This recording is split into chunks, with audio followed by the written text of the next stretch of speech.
नमस्कार दोस्तों, मैं विष्णु पंडित आपको आज अध्ययन करवाते हैं कि कुंडली किस प्रकार से देखनी चाहिए और कुंडली का अध्ययन कैसे किया जाता है। तो ये देखिए, ये है कुंडली। इस प्रकार से कुंडली बनी होती है। इस कुंडली में सबसे पहला जो कार्य है वो है 12th घर, यानी कि 12 घर होते हैं। इसमें 12 भाव भी बोलते हैं, इनको 12 घर भी होते हैं। और इसी प्रकार से 12 राशियाँ होती हैं। तो राशियाँ कौन सी होती हैं? जैसे मेष होगी, ये मेष राशि हो गई। उसके बाद वृषभ राशि होगी दूसरे नंबर की। उसके बाद तीसरे नंबर की मिथुन राशि होगी।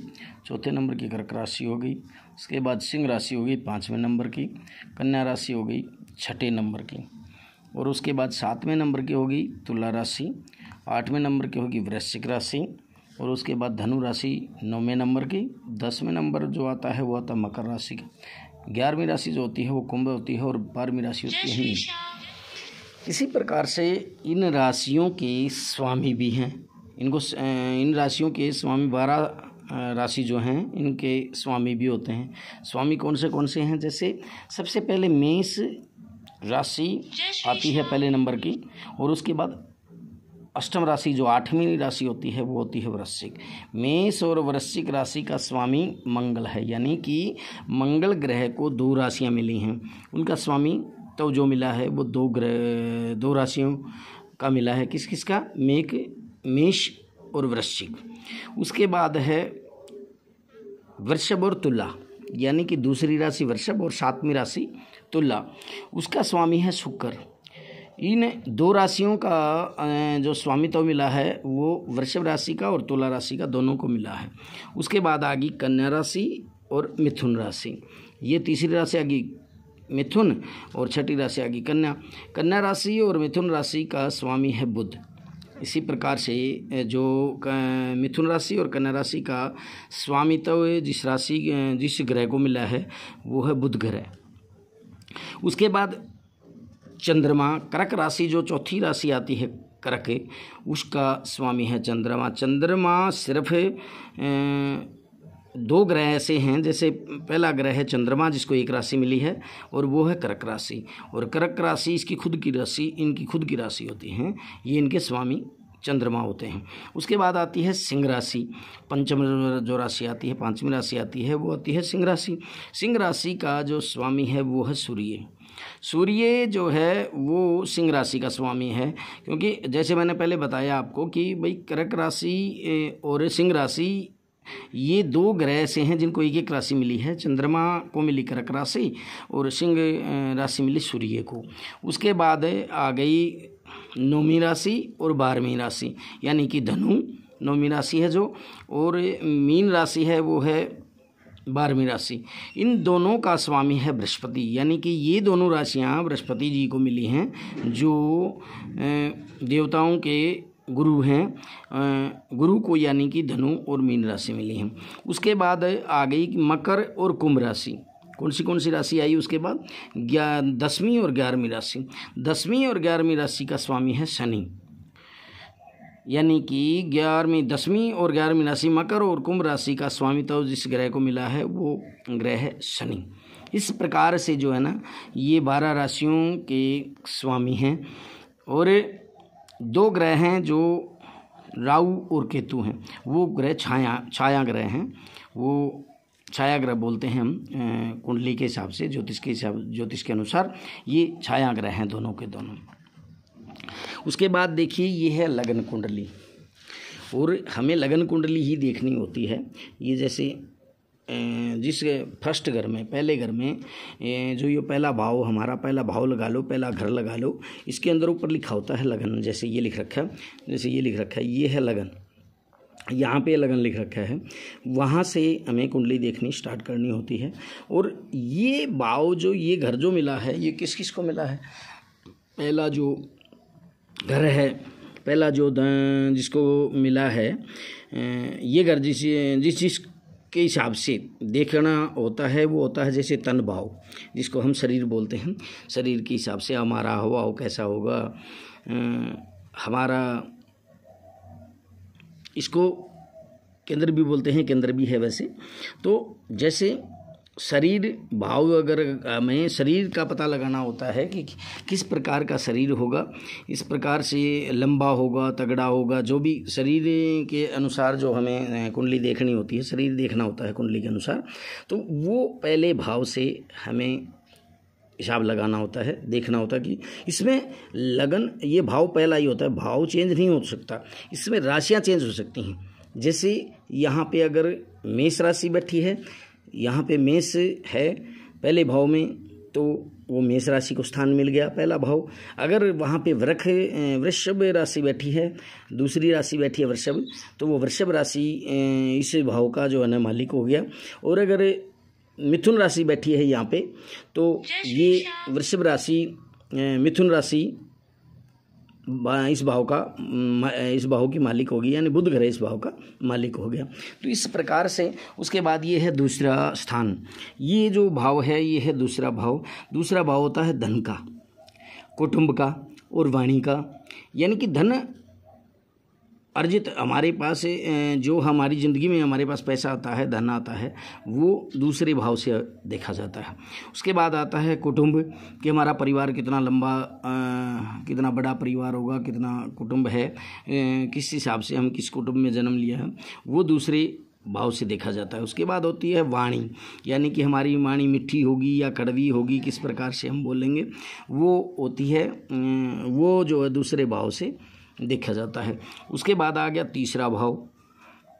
तीसरा भाव होता है छोटे भाई बहन का और साहस का और मेहनत का। ये जो भाव है तीसरा, ये तीसरा भाव जो होता है, ये होता है छोटे भाई बहन का, साहस का और मेहनत का। उसके बाद आ गया चतुर्थ भाव, ये है चौथा भाव। चौथा भाव होता है माता का, कि माता से कितना प्रेम है, और ज़मीन जायदाद का, सुख सुविधा का।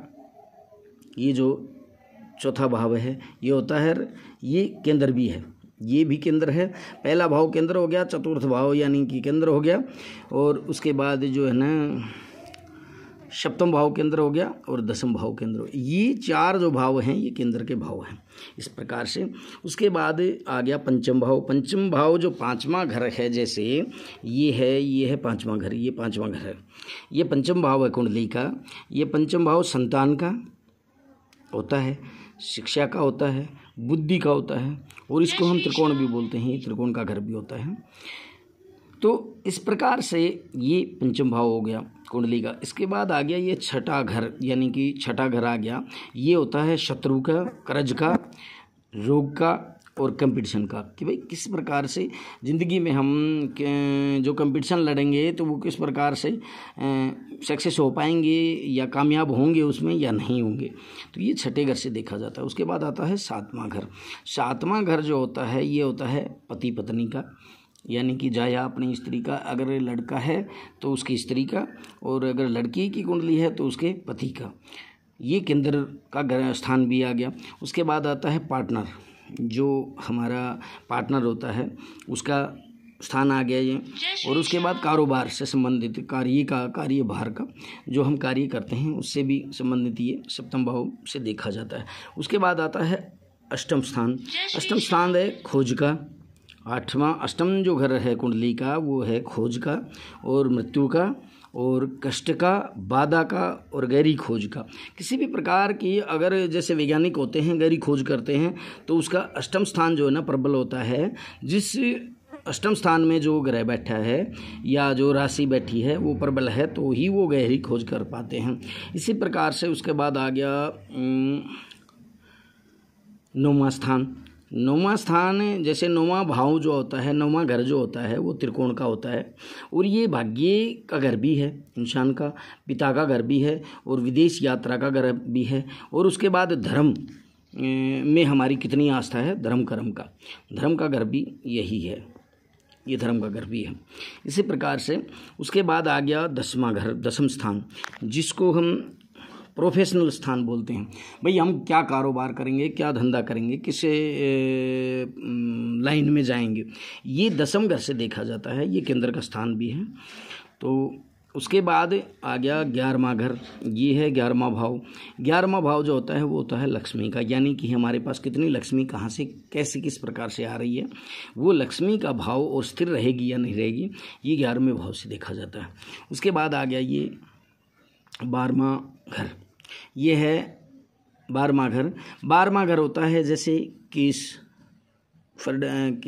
हो जाता है कि हमारा कोर्ट में, और खर्च कितना करेंगे हम, किस प्रकार से कितना खर्च होता है। उसके बाद विदेश में सेटल होने का, ये जो एक बार मैं फिर बताना चाहूँगा आपका, जो ये जो 9वां स्थान है ये विदेश यात्रा का भी है। विदेश यात्रा देखी जाती है इससे कि भाई हमारी विदेश यात्रा होगी या नहीं होगी। उसके बाद सेटलमेंट का जो स्थान है विदेश में वो है 12वां स्थान। ये जो 12वां घर है, ये 12वां घर है, ये है सेटलमेंट का, यानी कि विदेश में जाके सेटलमेंट होगी या नहीं, या फिर हम नौकरी करके वापसी आ जाएंगे, या वहाँ पे रह पाएंगे, सेटलमेंट हो पाएंगे या नहीं हो पाएंगे। उसके बाद पति पत्नी का साथ भी इसी घर से देखा जाता है कि जैसे शादी हो गई तो ये दोनों पति पत्नी कितने दिन साथ रहेंगे, नहीं रहेंगे, इनका तलाक हो जाएगा, या फिर जो भी कार्य कितने दिन साथ रहेंगे, वो हमारे 12वां घर जो 12वां स्थान होता है, 12वां घर होता है, 12वां भाव होता है, इससे देखा जाता है। और हम इसी से देखते हैं, जो भी एस्ट्रोलॉजर होते हैं या जो भी कुंडली देखने वाले होते हैं वो इसी घर से पति पत्नी का साथ का इसी प्रकार से जो है ना कुंडली का अध्ययन करते हैं और देखते हैं। तो दोस्तों उसके बाद फिर आ जाते हैं किसी भी प्रकार कुंडली को देखने के लिए हमें सबसे पहले जो कार्य होता है वो इस प्रकार का, पहली वीडियो मैं यहीं तक बनाना चाहूँगा क्योंकि फिर ज़्यादा लंबी हो जाएगी।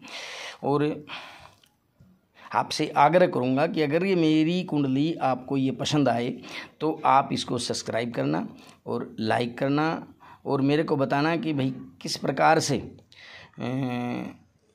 कोई भी प्रश्न आप अगर पूछना चाहते हैं या बताना चाहते हैं, मेरे को सलाह मशवरा करना चाहते हैं, तो मैं आपका स्वागत करता हूं और आपसे आग्रह करता हूं कि आप इसको लाइक करना और सब्सक्राइब करना। नमस्कार दोस्तों, राम राम।